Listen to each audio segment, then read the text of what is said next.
I can't believe I'm saying this, but you're gonna be watching Overwatch Season 1 tier list. Let's dive into it. First off, we're gonna be starting with supports. We're gonna be starting with S Lobby Admin. First up, we have Lucio. Lucio still remains, after so many years, one of the strongest picks ever. If you play in ranked on a fast map, if you play on Flashpoint, if you play on King of the Hill, or if you play even on push, you need a Lucio speed boost. Yes, you can win without it, but I swear, if the enemy team has a Lucio main, it's more than over. Kiriko, S tier. This might be a little bit controversial if you look at her win rate, okay? Her win rate is pretty low for ranked, but in tournament play, she's being played almost non-stop. I think she has too many. She has the TP, she has the Suzu, she has the ultimate. All three in high yellow gameplay are just insane paired up together. And finally, in S tier, lobby admin, a little bit biased here because I love cats. It's Jetpack Cat. So Jetpack Cat is banned a lot. Jetpack Cat just dominates everything. Jetpack Cat everywhere. I think that in a couple of weeks, she's gonna be way weaker. I think this is a hero that you need to learn how to play against. I'll make a comparison with Jeff from Rivals.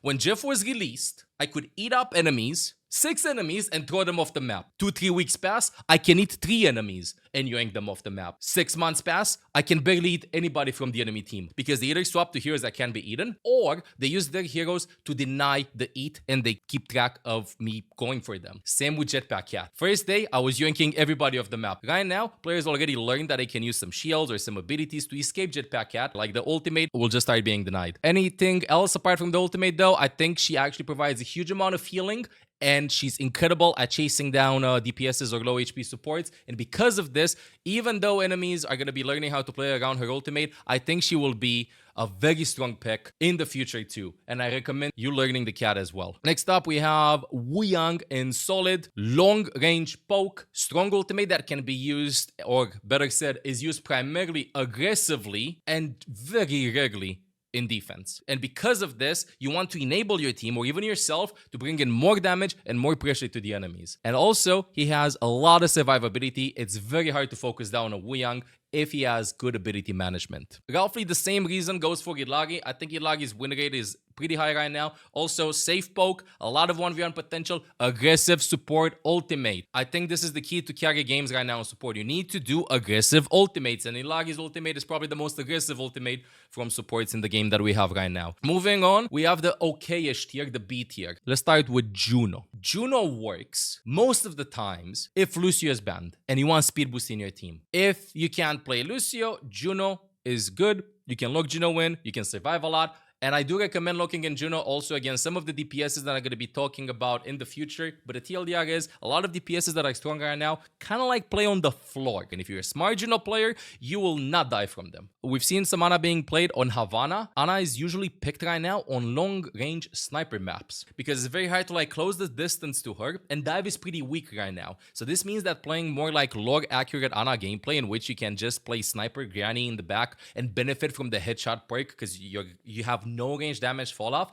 means that you can contest long range DPSs easy peasy lemon squeezy. Backed up with the fact that again dive is not that strong right now. So pick Ana on Gibraltar, pick Ana on Havana, pick Ana maybe even on Junkertown first point. Mizuki. I really want Mizuki to be S tier. But I think that at this moment, he's just okay-ish. I think he needs a range increase, not necessarily on his aura, but on his basic attacks. It's so frustrating. I feel like if the enemies play anything that can outrange me, I'm not doing that much on the hero. But I would prefer a lot of the times to just look in other heroes that have more oomph if I'm playing on long-range maps. Up next, we have Zenyatta. Zenyatta is good, long-range poke distance maps. Again, same principle as Ana. If you can like keep the distance away and you're goat on Zen, then you can make Zenyatta work. Baptiste. Bop is fine.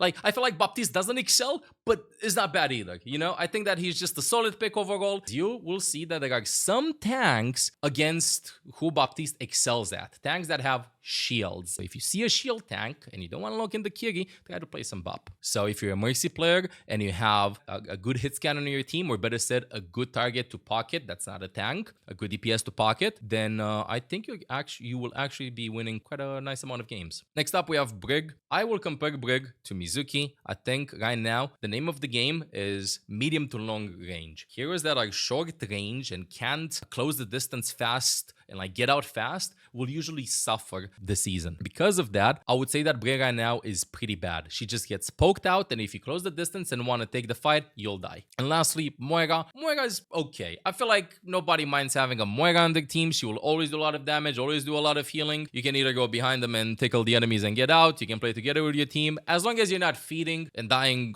non-stop, like once per minute, you'll be fine with her. And lastly, Life Weaver. I'm sorry, Life Weaver goats. I think he needs some buffs. A lot of buffs. Anything. Please, Blizzard, help Life Weaver. Because anything that Life Weaver does, I feel like everybody else just does it roughly the same or a little bit better. Next up, let's talk about DPSs. These are the lobby admins, in my opinion. I feel like Blizzard is kind of doing this on purpose. This season is all about talent. Vendetta is new talent leader. Vendetta is the most broken DPS in the game. I swear, I think that this is on purpose.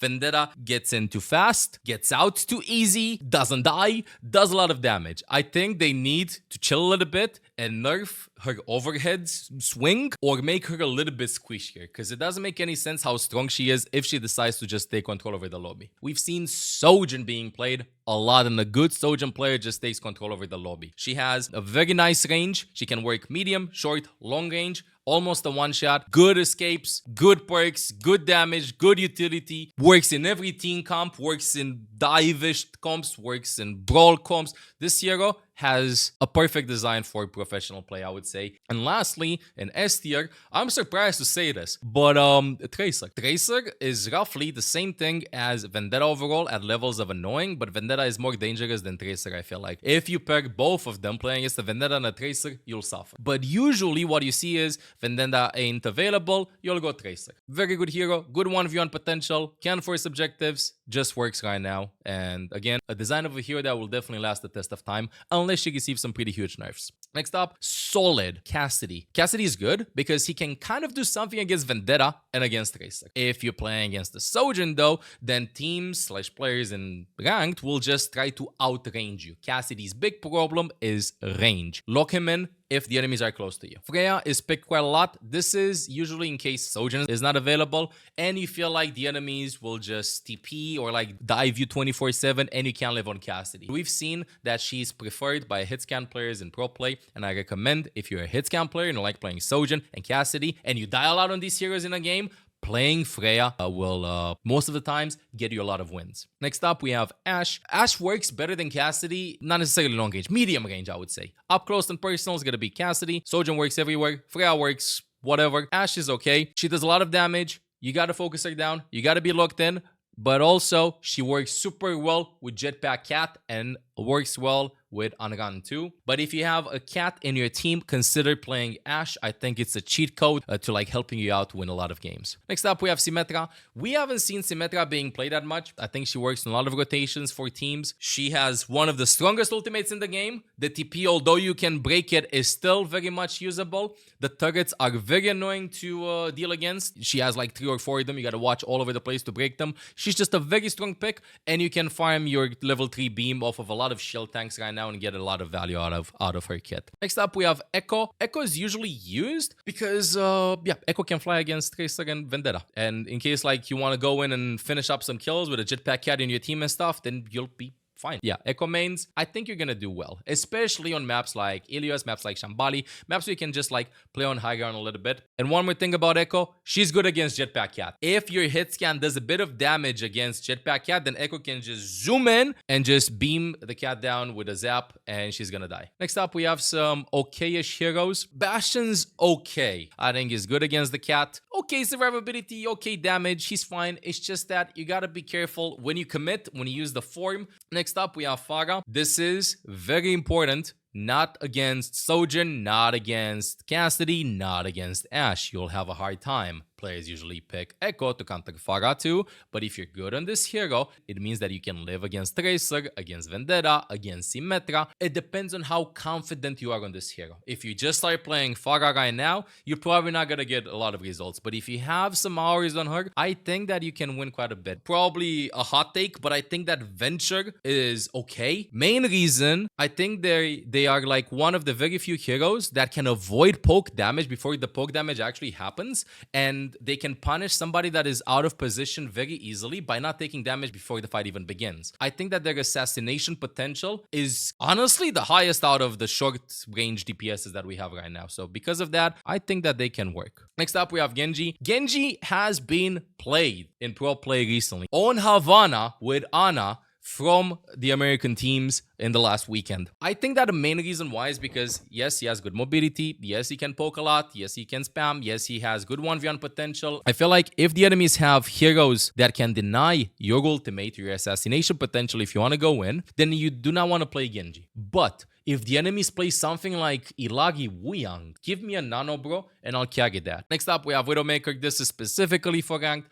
long-range sniper maps. A good Widow can take control of this. You can just, in case the cat flies too deep, you'll shut down the cat. I have nothing to say. It's just the hero design in this case. And I'm talking about maps like Junkertown, maps like Havana, maps like Circuit Royale. If you play Widow on King of the Hill, you won't be having a good time. So, map-specific hero. And now this is a surprise. Torbjorn has been used as a counter to Jetpack Cat. The turret actually kind of like melts the cat, and the cat can't even reach it sometimes if you put it at a nice distance. And even if the cat reaches it, she has a hard time at breaking down the turret. Torbjorn can kind of survive against the dive, you know, from Tracer, from Vendetta and stuff. He can kind of run away. The ultimate is good at zoning the point. And if you land some long-range spam, you'll be surprised with how much damage you do. Next up, Soldier is okay, but why play Soldier? We can play any other hit scan from the category that I said earlier. So Soldier mains, you can play Soldier, bro. If you really want to lock him in, I think he's fine. Same thing with Hanzo. I think Hanzo is fine. If you want to just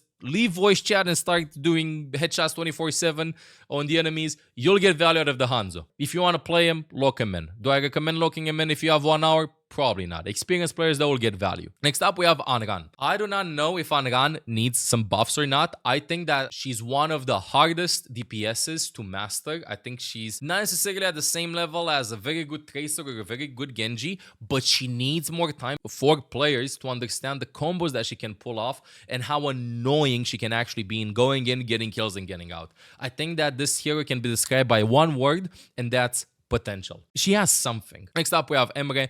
I think that this hero is a good addition to Overwatch because his kit is super easy to understand. I have gun, I shoot, I swap pistol, I throw a grenade, ultimate, I go pew pew. Very simple design. Will he ever be played no matter how many buffs he's going to be getting? If he's getting incredibly big numbers, probably. I think that this hero is definitely a beginner hero. Definitely an incentive for players that have not played Overwatch or have started playing Overwatch recently to learn the game. Specifically for players that have played Halo or Call of Duty, like games with similar gun kind of mechanics. But yeah, I think he needs something added to him. Next up, we have Junkrat. Hear me out, Junkrat mains. If you're the Junkrat GOAT, you'll profit. But you need to know rollouts, combos, and everything. If the enemies are flying and you're not the Junkrat GOAT, you will suffer. And a lot of heroes are flying right now. If the enemies have shield tanks, then this hero is going to be on easy mode. Play this hero against Damina or against the Reinhardt, you'll just get 50,000 damage. Alright, next up we have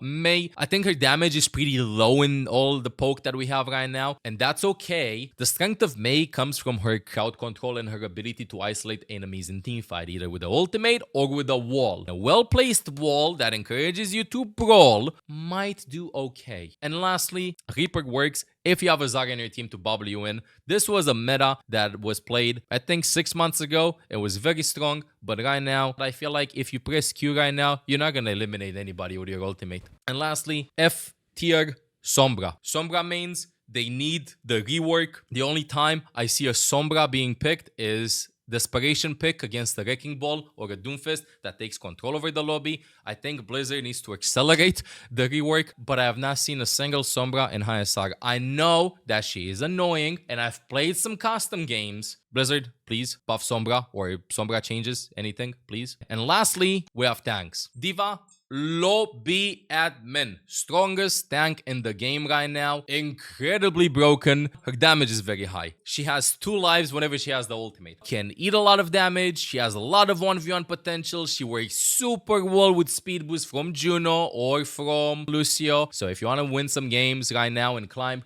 lock in the diva. Next up, we have Zarya. I think that she's a very intuitive tank to pick. I think that right now the game has a lot of damage, and I think that if you want to be a carry tank that requires some resources from the team, but wants to take the game into their own hands, you will be unstoppable right now, as it's very easy to get charged. And lastly, we have Domina, which was one of the very few heroes that was preferred in the tournament when D.Va/Zarya weren't available. Domina has good damage. She can hold down a nice position on point. She kind of plays like how in 6v6, Orisa would be used to anchor the point, and then the team fight was happening somewhere else. But you are an immovable object, and if the enemies get close, just get off of me. You're just gonna boop them, you're gonna zap them. She does a lot of damage, and I think that she has a lot of potential. Next up, we have Sigma, who I think is a weaker Domina. Good ultimate though, roughly the same comparison as a Domina with the mobility, with the shield play, with the damage that you have, with everything. It's more of a style choice, I would say. I think you can just go between both of them. The problem that you have with Sigma compared with Domina is the fact that if everybody starts flying, you're going to be looking up at the universe. Meanwhile, Domina is actually going to be doing something to them by shooting them. So this is why I'm putting Domina higher up than Sigma. Next up, we have Ball. But I feel like Ball is one of the very few tanks that can avoid getting poked out that much before the fight begins. If you are the mechanic and you have sick rollouts and you know when to engage, you know when to go out, you know when to stop committing, force important cooldowns and then commit to the fight. I think that teams will start playing Ramatra. I feel like Ram is good versus Sigma, Ram is good versus Domina, Ram is good versus Zarya. If you get up close and personal to these heroes, you can just punch them very easily. Your punches go to these shields. You can slow them down and catch them as they do not have any mobility or the very limited mobility. This hero is actually going to be very good with a lot of pocket. Next up, we have Hazard. If you're a good Hazard player and you're not greedy, you can get value out of this hero. Get a kill, get out fast. And next, we have okay-ish heroes. If you don't have D.Va available and you're playing maps like Gibraltar, then Winston is kind of good there. He needs a lot of help. Gibraltar, Look, and Winston, it's more of a style choice. You need to understand that you're going to blow up when you're going to be playing this hero. You need to be very calculated. You can't jump in recklessly. And I think he's a good target for Nano Boost. He's a good target for Guyangut. He's a good target even in Kitsune Gash. Very easy to land shots with the zaps and stuff. But you got to be the GOAT on Winston to get a lot of wins. Next up, we have Orisa. Orisa, I don't think she's a bad pick. I don't think she's a good pick. I just think she's an okay pick. You don't know what tank to play against. D.Va, don't know what to play against Zarya, although you're going to be feeding the Zarya. You can be careful with how to do it. You can break Domina shield, you can break Sigma shield, you can spear Ball, but I don't think you will ever be lobby admin with this hero. Reinhardt, enemies are flying a lot, and we've had a new record in pro play about ultimate charge. I don't know if you know this, but there was a record for like the slowest ultimate ever charging game back in Overwatch League on Temple of Anubis, AKM's Dragon Blade. It was 3 minutes 50 or something like that. Well, the record for the slowest ever charged ultimate in pro play has been broken recently by Junbin on Reinhardt. It took him 4 minutes 44 seconds to get the first ultimate on Esperanza. They were playing against Lucio, Kiri, D.Va, Sojourn, and Tracer, I think. Barely any fire strikes, barely any hammers. It was brutal. They lost the map. If you're the Ryan GOAT, you can somehow, with team coordination, make Ryan work. I think Ryan is actually a bit better than the last couple of months in this season. Next up, we have Junker Queen. Every Junker Queen main that I had has banned Kiriko. If you want to play Junker Queen, ban Kiriko. Makes your life 10 times easier. It's hard to hit a Junker Queen. She has one of the smallest hitboxes from tanks, so because of that, you're going to be taking less damage. For Junker Queen mains, there is some potential here and there, especially on Flashpoint maps. On New Junk City, I see her the most. Alright, next up, we have Mauga. Pocket the Mauga. He's okay because you pick him to shoot the flyers, shoot the jetpack cats, run around. He's just fine, you know? But I don't think he's necessarily horrible, you know what I mean? Like, it's not, you see a Mauga FF. If you have 5,000 hours on Doomfist and you've learned every single tech possible, then you will absolutely dominate in lobbies. It's too much effort, but if this is the type of gameplay that you like playing right now, you'll do fine. And lastly, we have Roadhog. Every Hog main that I have bans Ana. Some Hog mains ban Zenyatta. Maybe you want to ban Kiriko. And then you walk, and then the enemies just feed off of you non-stop because you're a big target and you're easy to hit, and they have faster ultimates and you barely exist over there. I think that Hog needs some help. That's about it for the tier list. Please let me know in the comments what do you think about it. And if you enjoyed it, don't forget to like and subscribe. And I'll be seeing you live on streams or in the next YouTube video. Till next time, ML7 out. Hey, I'm Olaf. If you enjoyed the content, make sure to subscribe. Meow.